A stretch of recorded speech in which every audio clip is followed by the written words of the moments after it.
Hey, Tony Gaskins here, popping in for a little video. Now, on my last videos, I had my little mic in, and the mic was sitting in front of me. And I guess the mic's so sensitive, sitting down on the desk, you couldn't really hear me. And now I don't have a mic in, so I don't know if you're gonna be able to hear me on this one either. But still, too, I'm in my office space, which we ain't got set up all the way yet, and there were people next door. And when I was up in the front of the office, I could hear them talking. And just sometimes if I feel like somebody next door, I just don't like them listening in. So I talk a little lower.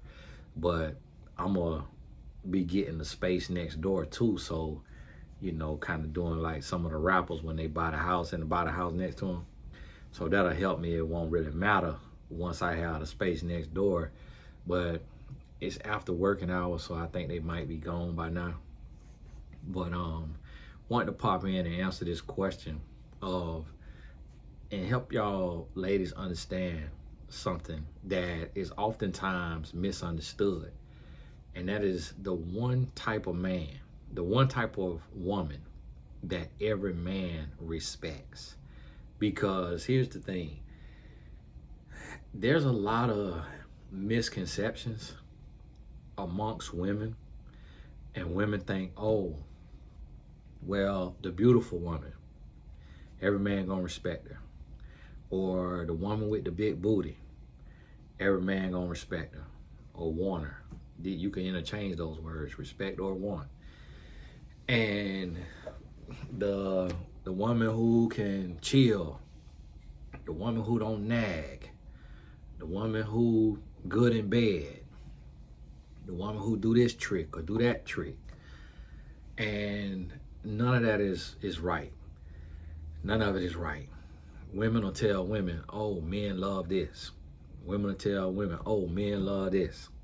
Listen, it's one type of woman that every man respect. One type of woman. And that is a woman who is willing to walk away.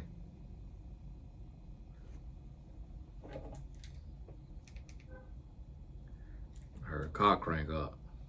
Make sure mine was still out there. That's a woman who's willing to walk away. Because what you have to understand about men is that we love to cut corners. We love to get away with things. We love to be sneaky. And most of the time, because women are desperate to be with a man, it's so many women that's desperate for love. It's so many women who, the one thing they want in their life is to have a man. They want to have a man because they want to have their bills paid, or they want to have somebody they can sleep with. They want to have somebody they can raise kids with. And being a wife and a mother means more than anything to some women, to most women. Now, it's women who act like it don't matter, and women who adapt to not having that thing just because that's not how life is played out for them. But that one thing that most women want, and the reason why I know this, because women say, how you know that's what women want? Because I can see the desperation. Because I know women, it ain't about no dang-a-lang, because I know that less than 30% of women have an orgasm from intercourse. So I know it ain't about no dang-a-lang. And I see how women be so quick to brag as soon as they get to sniff a man. They taking a picture with them and putting it on Facebook and changing their status to in a relationship and doing date night reels and TikToks and posts and barely don't even know the man's middle name yet. So that has let me know that most women want to have them a man. And because of that, women will do anything to be with a man. So women will put up with anything. And when you putting up with anything, guess what? It costs you. It costs you. And so as a man, I want you to understand something. A man will go through his life and he'll test women. He'll test women. Yes, is it childish? Okay, that's what you want to call it. Call it what you want to call it. That's what he's going to do. He'll test women. He'll test. And the women be falling for the test, failing the test. The woman who passed the test, that's the woman he marries. And every man's test might be different. For me, when I was in the world, my test was try to sleep with a woman. On the first opportunity that we in a place where we could lay down and have sex. Sorry, I heard another motor. And I try. And I didn't know what I was doing. I didn't know what I was doing in the sense of I'm risking my life too. I'm risking my body too. I wasn't thinking of it like that. I was a young man. I started doing that at like 16 years old. Did it from the age of 16 to 21 when I met my wife. But what I was telling myself is, if I could sleep with her fast, that means she easy. So if I could sleep with her fast, that means anybody could sleep with her fast. And I don't want no easy woman. So what I was doing is I was looking for a woman that would tell me no. I was looking for a woman that would tell me, no, I don't even know you like that, boy. Like, what the world? Like, trying me like a baser, man. You don't get out of here with that. What you be? What you doing? Like, that's what I was. But it was every single woman. It ain't matter their age. I probably, when I'm 19, 20, it was women 15 years older than me that I had on their bike. And it was crazy to me because when I was 20 years old, 19, 20 years old, the women in their 30s was easier than the women in their 20s. And that was backwards to me because as a man, I'm like, you done been here before. Like, you done seen all these games. How is you falling for these games at 35? Like, what are you doing? It was mind-boggling to me.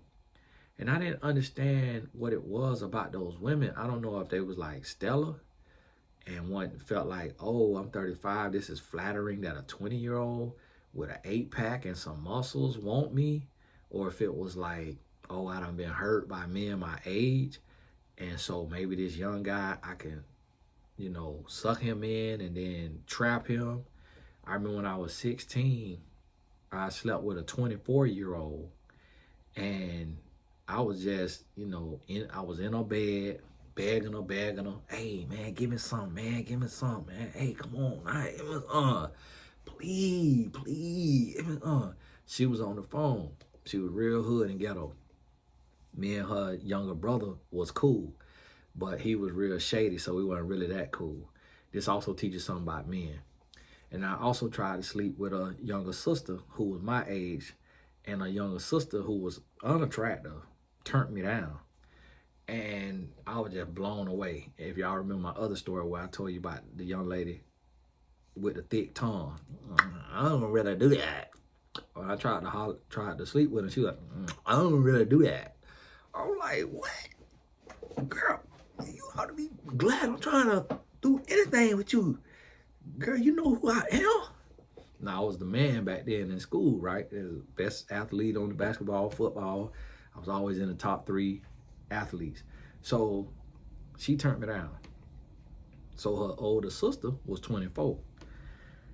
I'm in there, she on the phone, laying on the bed, on her stomach, feet kicked up in the air. She on the phone just talking. I'm begging her, please. Finally, she get off the phone. Girl, let me call you back. So then, boom, all right, bam. Well, thank you, ma'am. After that happened, a little bit later, she was like, it was either a little bit later that day or the next day, she said, here go the phone. Call your mama. Tell your mama you moving out of the house. And she was looking at me just like this. Tell your mama you moving out of the house and you moving in here. And you about to go out to Winn-Dixie and get a job and you finna help pay these bills.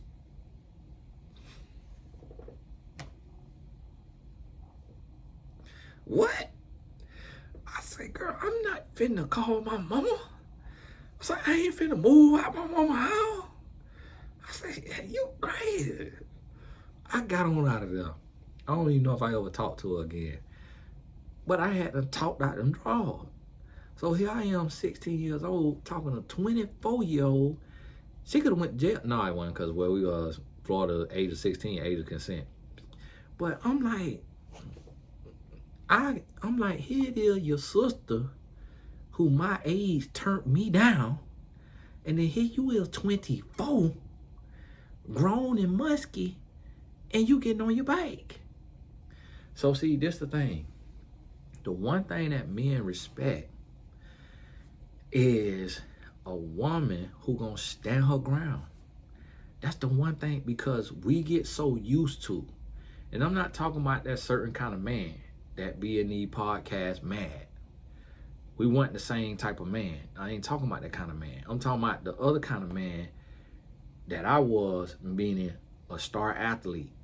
So in the 8th grade, how old you is in the 8th grade? 14? I'm 14, I'm playing basketball. I'm in City League. I'm in black neighborhood. So in the league majority black, is some whites. The leading scorer in the league was 22 points a game. The second leading scorer was 21 points a game, if you know anything about basketball. 22 points a game, you know who that was? You looking at him. So it was different when you a star athlete. And at the same time too, it was also different where I was, because I had lighter colored eyes. And I think it just come from some kind of mix down on my daddy's side, because my cousins, a few of my cousins had the same color eyes as mine, but it was rare. It wasn't, out of all the guys I knew, I was the only one out of the whole City League, the whole grade. And when I said this before, women was, oh, Tony, if he didn't have the same color eyes in Africa, we ain't talking about that. Talking about where I was. So it made me stand out. And so because of that, it made, colorism. So if you don't like the skin you in, and somebody else look a little bit different, and so if you're a black woman and you're a black girl and you see a black boy, but he got what your grandma called gray eyes or green eyes or something like that, it's just different. And so that don't mean that I was cute. It just mean that I was different. Because I had a big old head too. Used to get clowned about my head. Tony, you don't have dreams, you have movies. All right. And so what you have to understand is now that made sleeping with them young ladies easy. And then here I am, I get turned down by this other young lady. And that was the only time I could remember being turned down, which that was very humbling with the young lady with the thick tongue. But then go to a 24-year-old and then boom. And then a few years later, I'm 19, I'm working corporate. And while I'm in this corporate job, this woman come up to me. She could have been, I don't know, maybe 35 to 38. And she handed me a note. We're in the cafeteria. She handed me a note. And the note says, I'm like 19, 20 years old. The note says, I want to F you. Here go my number. And so, you know how that went. So I'm like, whoa, this is crazy. Now that ain't never happened right. That's not like that. Not no grown woman like that now. And when I tell you, the lady was pretty, had a booty. And then I met another young lady on the job. She was quiet and shy and reserved. I think I probably had to shoot my shot. But same thing, first night. So here these women is, I know that one, I think she was 34. I'm like 19. So this is what I'm trying to help y'all ladies understand, is that when you getting on your back, and then when you easy, and then when you get played, and then you won't walk away, you get played like a fool, you lose respect. A lot of women think being a ride or die chick is this amazing thing. No, that's horrible. That's horrible. You got to be willing, you got to show a man in the first 12 months that you'll leave his butt. When he try you like a basil, in the first 12 months, you got to leave. Now, when you leave him that quick, you could go back to him. If he come back apologetic and he gonna change, you could go back to him now. As long as it wasn't no like crazy offense. But in these first 12 months, you leaving for something little. You ain't even leaving for something big. You leaving for something little. This ain't nothing big. So now, if you go back to him, he his mind, he like, man, she left me for yelling at her. So she left me for you know, coming in too late 2 nights in a row. Like she left me for this or that. Like it wasn't no physical, nothing, not nothing. We ain't talking about like that now. We ain't talking about nothing that big. We talking about something smaller that you just don't want to keep happening. You don't want it to keep growing. When you leave, you send a quick message. And when he gets that message, now he gonna come back correct. And then when he come back correct, if he come back correct and he does good for 2 months, 3 months, and then he take another stupid pill and try you again, you got to leave him again. You got to leave him again. And then after you leave him that second time, you give him one more chance. As long as it wasn't nothing super drastic, okay?